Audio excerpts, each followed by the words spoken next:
Welcome दोस्तों, आपका स्वागत है डार्क मिस्ट्री यूट्यूब चैनल में। दोस्तों, इस चैनल में हम आपको दिखाएंगे प्राचीन रहस्य पौराणिक कथाओं का कुछ प्रसिद्ध अविश्वसनीय प्राचीन तथ्यों के रहस्य के साथ साथ और भी बहुत सारे दिलचस्प वीडियोस। तो दोस्तों, सब्सक्राइब कीजिए डार्क मिस्ट्री यूट्यूब चैनल। हमारे वीडियो को लाइक करके अपने दोस्तों के साथ शेयर करना ना भूलें। दोस्तों, आज हम आपको बताने जा रहे हैं मक्का मदीना का महादेव और वेदों से चौंका देने वाला रिश्ता।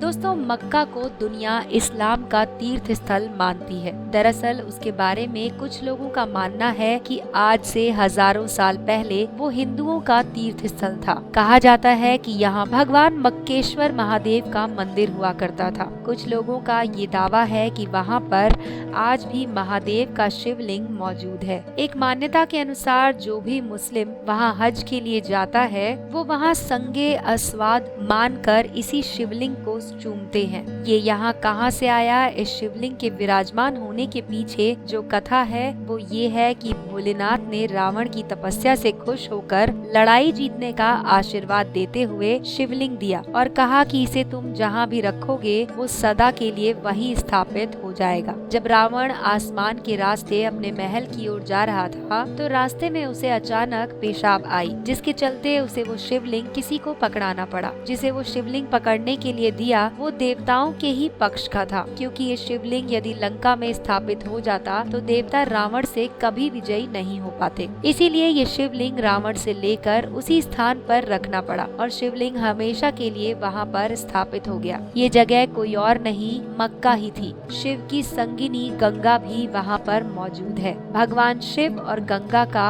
एक साथ रहा है। जहाँ शिव होंगे वहाँ पावन गंगा और चंद्रमा अवश्य मौजूद होंगे। ठीक इसी तरह काबा में एक झील भी बहती है, जिसके पानी को यहाँ के लोग बहुत ही पाक मानते हैं। जिसे ये लोग आबे जमजम कहते हैं, उसका अर्थ भी पाक होता है। बहुत सारे हिंदू कहते हैं कि पैगंबर मोहम्मद और इस्लाम के आने से कई सदियों पहले अरब यानी कि अरबिस्तान वैदिक सभ्यता का गढ़ था। वो ये भी कहते हैं कि पैगंबर मोहम्मद और इस्लाम इस अजीम सभ्यता को बिखेरने का कारण बने। ये कहा जाता है कि अरबिस्तान संस्कृत शब्द अरबस्थान का बिगड़ा रूप है, जिसका अर्थ होता है घोड़ों का स्थान, क्योंकि उस इलाके के लोग बड़े शानदार घोड़े रखा करते थे। अरब का मतलब घोड़ा और स्थान का मतलब जगह। ये भी कहा जाता है कि लोग सेमेटिक थे, जो संस्कृत भाषा में स्मृतिक से बना है। उस समय के अरब वैदिक स्मृति जैसे मनुस्मृति को मानते थे और यही शब्द बिगड़कर सेमेटिक हो गया। कुछ लोगों का ये भी कहना है कि उस समय उनकी भाषा संस्कृत थी, जो बिगड़कर अरबी हो गई। इसका सबूत ये है कि संस्कृत के दिए हुए हजारों शब्द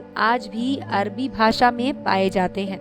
इस विषय पर अरबों का मानना है कि सेमेटिक जरूर है, परंतु उनकी जबान अरबी ही असल जबान थी, जो बिगड़कर संस्कृत हो गई। इसके सबूत में वो कहते हैं कि आर्य लोग अरब की ओर से हिंदुस्तान में दाखिल हुए। पैगंबर मोहम्मद का समय आने तक अरबों ने अपनी जबान यानी भाषा को इतना विकसित कर लिया था कि वो अपने आगे सारे विश्व के लोगों को अजम यानी कि गूंगा कहा करते थे। वो इस बात पर गर्व करते थे और अरब रोजमर्रा की जबान में भी कविता की तर्ज पर बात किया करते थे। इस बहस को दोस्तों अलग रखते हुए हम इस नतीजे पर तो जरूर पहुंच सकते हैं कि अरबी और संस्कृत भाषा का स्रोत एक ही है और दोनों जबानों में अनगिनत समानताएं आज भी देखी जा सकती हैं। ये भी दावा किया जाता है कि जब पैगंबर मोहम्मद और अली ने काबा से बुतों को बाहर किया तो उन्होंने एक काला पत्थर संगे अस्वद को वैसे ही छोड़ दिया। ये कहा जाता है कि काला पत्थर शिव का निशान है और इसी कारण इसको छोड़ दिया गया, जो आज भी काबा की दक्षिण पूर्वी दीवार के पास मौजूद है। एक अन्य जगह पर लिखा है कि विश्व भर से मुसलमान काबा में मकामे इब्राहिम की जियारत करने आते हैं। ये दरअसल ब्रह्मा की कुर्सी है। शब्द इब्राहिम दरअसल ब्रह्मा का बिगड़ा हुआ रूप है।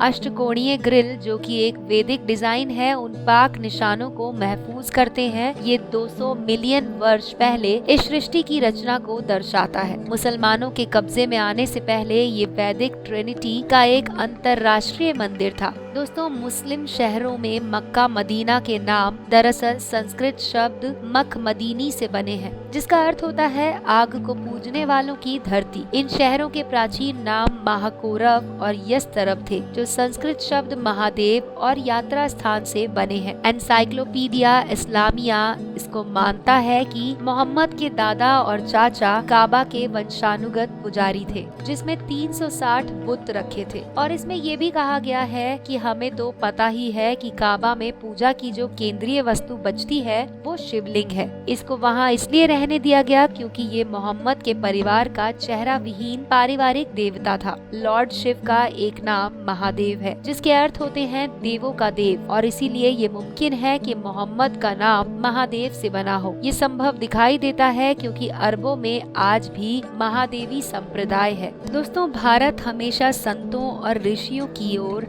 सच्चाई और इंसाफ की पावन धरती रही है। पैगंबर मोहम्मद ने यकीनन शिव के बारे में काव्य पढ़ा होगा, क्योंकि उस समय भी अनेक कविताएं उपलब्ध रही होंगी। लेकिन हमको याद रखना होगा कि वेद ने मार्ग दिखा दिया था, किंतु इसके बावजूद राम को आकर वैदिक शिक्षा को पथ पर लाना पड़ा। वेद की ही समझ में आई त्रुटियों को दूर करने के लिए कृष्ण को आना पड़ा। यहाँ तक कि उन लोगों से लड़ना भी पड़ा जो अपने को वेदों का सबसे बड़ा मानने वाला समझते थे। दूसरे ऋषियों ने भी कोशिश की कि जनता को वेदों की सच्ची शिक्षा दी जाए, परंतु इनके मानने वाले सत्य मार्ग से बार बार भटकते रहे। विक्रमादित्य ने यकीनन अरब की भूमि की ओर संत और शिक्षक भेजे होंगे, लेकिन बाद के मानने वाले वेदों की असली शिक्षा से बहुत दूर भटक गए थे। यदि हम पैगंबर मोहम्मद के जन्म के समय मक्का और अरब के लोगों का हाल देखें तो साफ हो जाएगा, वो भले ही शिव को याद रखे परंतु बेगुनाहों का खून बहाते थे, अपनी बच्चियों को जिंदा जमीन में दफन कर देते थे और हर प्रकार की बुराइयां जैसे जुआ खेलना, कई पत्नियां रखना, गुलाम और दासी प्रथा, उनके साथ अमानवीय व्यवहार, यहाँ तक कि ऐसी कोई बुराई नहीं थी जो उनमें नहीं पाई जाती थी। सारा समाज कबीलों में बटा था। सच तो ये है कि जुल्मत को भी पता था कि नूर मक्का में ही अवतरित होगा और इसीलिए उसने उस इलाके के लोगों को गहरे अंधकार में ढकेल दिया था। दोस्तों, भगवान शिव के जितने रूप और उपासना के जितने विधान संसार भर में प्रचलित रहे हैं